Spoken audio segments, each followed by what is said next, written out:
So students, our next topic is features, characteristics और nature of principles of management, right? अभी ध्यान रखना, किसी भी चैप्टर में स्टूडेंट्स प्रिंसिपल्स आ रहे हैं, फीचर्स आ रहे हैं या नेचर आ रहे हैं, इसका मतलब सेम है, आपने सेम आंसर फीचर्स वाले लिखने हैं। एंड यूजली मैनेजमेंट के जितने फर्स्ट बुक है आपकी, उसके ऑलमोस्ट सारे पॉइंट सेम ही होते हैं, सो इसलिए केयरफुली रहना। अगर आपको समझ आ जाए तो आप हर चैप्टर में आंसर को कर सकते हैं, right?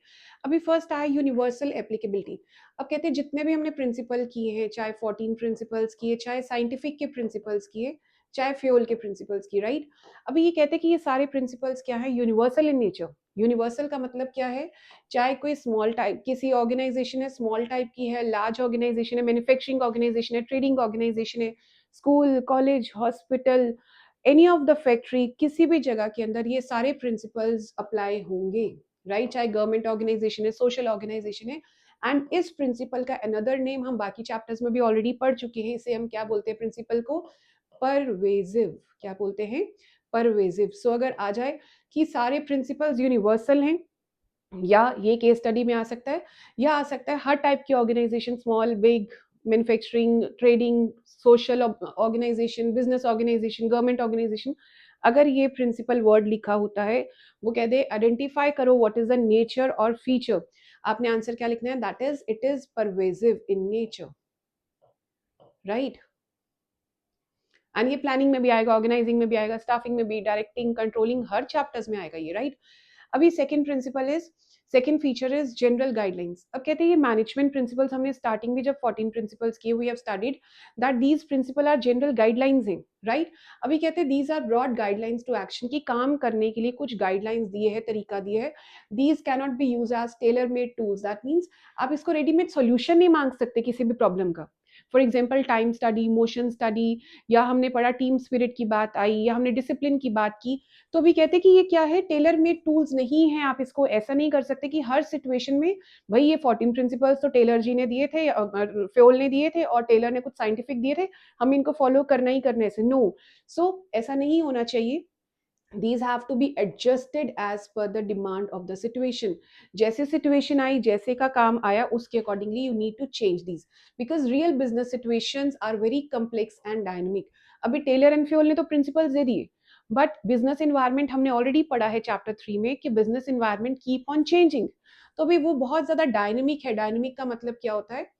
It is ever changing, that means it keeps on changing, right? और यहाँ पे भी हमने पढ़ा कम्प्लेक्स का मतलब क्या है? Difficult.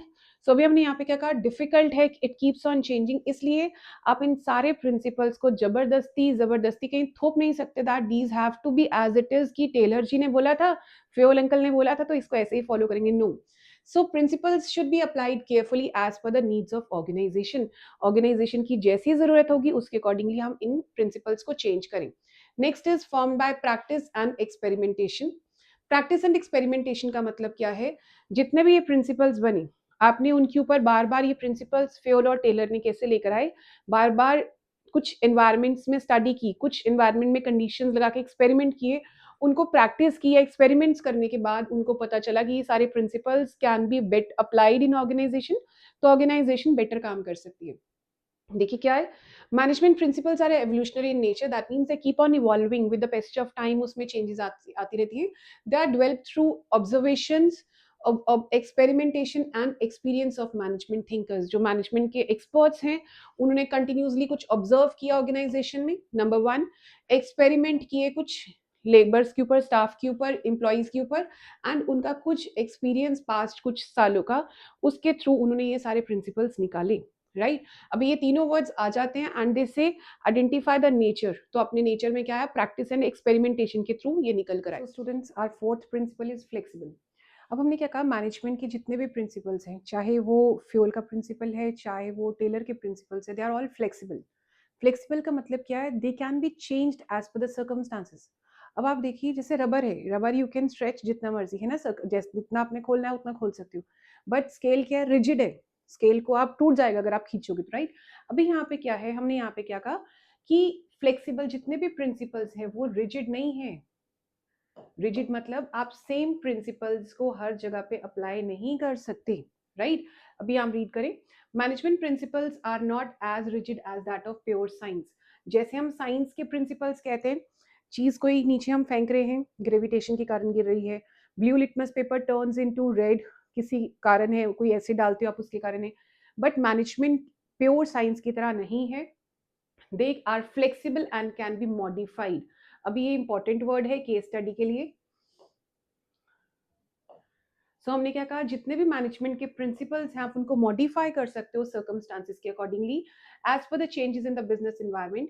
These cannot be applied blindly even in the identical situation. Even अगर same situation, identical is same, अगर सेम सिचुएशंस भी होती हैं, आप 14 प्रिंसिपल्स जो हमने किए, स्पिरिट दी कॉर्प्स आ गया, स्केलर चेन आ गया, हर सिचुएशन में सेम तरह का एक मतलब प्रिंसिपल को आप फॉलो नहीं कर सकते, right. Next is mainly behavioural. Mainly behavioural का मतलब क्या है, जितने भी प्रिंसिपल्स है, देखो see when we talk about organisations, organisations में कौन है, ह्यूमन बींग्स काम करते हैं, और ह्यूमन बींग्स को समझना इज वेरी कम्प्लेक्स। अगर कोई पर्सन, या मैं कहूँ एज अ टीचर, मैं किसी बच्चे के साथ आज प्यार से बात करी हूँ, every time that child can not expect me कि मैम हमेशा मैं गलत काम भी करूंगा तो मैम मुझसे प्यार से बात करेगी। Similarly in organisation as employees भी जॉन से है, राइट। एंड अगर किसी के साथ मैं स्ट्रिक्ट हूँ तो every time I can not see ना, कि मैं ये नहीं कह सकती कि मैं हर एक बार उसके साथ स्ट्रिक्ट ही रहूंगी, मुझे थोड़ा सा उसके साथ एक कैजुअल, एक लीनियंट बिहेवियर भी दिखाना पड़ेगा सो दैट काम कंप्लीट करवाने के लिए। ऐसे इसने क्या कहा, management principles aims at influencing human behaviour. अभी जितने भी प्रिंसिपल्स हमने पढ़े उसका पर्पस क्या था, कि आपने ह्यूमन बींग्स का बिहेवियर में सुधार लेकर आना है, चेंज लेकर आना है, जो आपको लगता है कि which is good for the organisation, as well as the work is done by human beings whose behavior is complex, dynamic and unpredictable। Human beings का क्योंकि नेचर क्या है या एक बिहेवियर क्या है, कम्प्लेक्स है, कम्प्लेक्सेस डिफिकल्ट है, राइट right? उसके बाद डायनेमिक, डायनेमिक मीन्स क्या होता है, keeps on changing, ever changing. And unpredictable is, आप यू कैन नॉट प्रिडिक्ट कि हर पर्सन हमेशा खुश ही रहेगा या हर पर्सन हमेशा सैड ही रहेगा। आपको नहीं पता आज कोई पर्सन आपकी ऑर्गेनाइजेशन में जो काम कर रहा है वो किस मूड माइंडसेट के साथ आज काम पे आया है, आज उसका टेम्परामेंट किस तरह का होगा, right. So next is cause and effect relationship.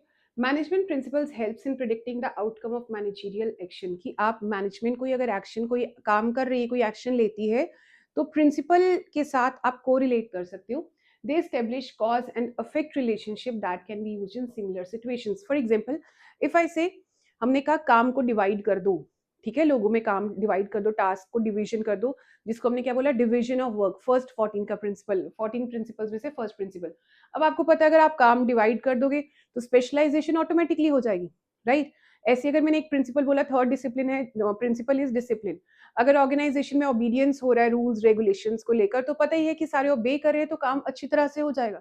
ऐसे इसने क्या कहा, मैनेजमेंट प्रिंसिपल भी कॉज एंड इफेक्ट रिलेशनशिप पे है, कि अगर ऐसा चीज हो रही है उसके पीछे ये कारण है, राइट।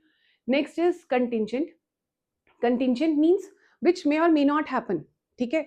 ऐसे ही हमने क्या कहा, प्रिंसिपल्स किसके ऊपर डिपेंड करे, they are contingent. Contingent means may, कोई भी चीज हो भी सकती है, नहीं भी हो सकती, मे नॉट हैपन, लाइक बरसात हो भी सकती है, मे नॉट हैपन। ऐसे ही है कि principles are contingent upon the prevailing conditions. कोई प्रिंसिपल का सक्सेस और फेलियर किसके ऊपर डिपेंड करता है, उस टाइम की सिचुएशन कैसे। For example if I say in an organisation team spirit बहुत इंपॉर्टेंट है, इस स्पिरिट दी कॉप्स हो, हमने जैसे पढ़ा सिनर्जी होनी चाहिए, वो सब चीजें अच्छी बात है। बट क्या आप देखो, स्कूल में आपका प्रोजेक्ट मिलता है, आपकी असाइनमेंट्स मिलती है, क्या टीम में इतना अच्छा सारे काम कर रहे हो, आप लोग नहीं कर रहे। सो हमने यहाँ पे क्या कहा कि प्रिंसिपल्स सारे एक टाइम पे एप्लीकेबल नहीं होंगे, वो सर्कमस्टांसेस के accordingly it can be changed, they have to be suitably amended. Amended means उसको चेंज करना पड़ेगा एज पर द सिचुएशन, और सिचुएशन के हिसाब से। अदरवाइज क्या होता है आपकी क्लास के अंदर, आप लोग प्रोजेक्ट्स बनाते हो, राइट। प्रोजेक्ट्स में एक पर्सन सारा काम कर लिया, दूसरे बस ऐसे ही बैठे हुए, राइट, कि यार तू कर ले, तू कर ले। सो वहां पे कहते हैं कि आप अगर सोचो स्पिरिट दी कॉप्स चल रहा है, नो, बिकॉज एक पर्सन के ऊपर सारा लोड है, दूसरा पर्सन आराम से बैठे, राइट।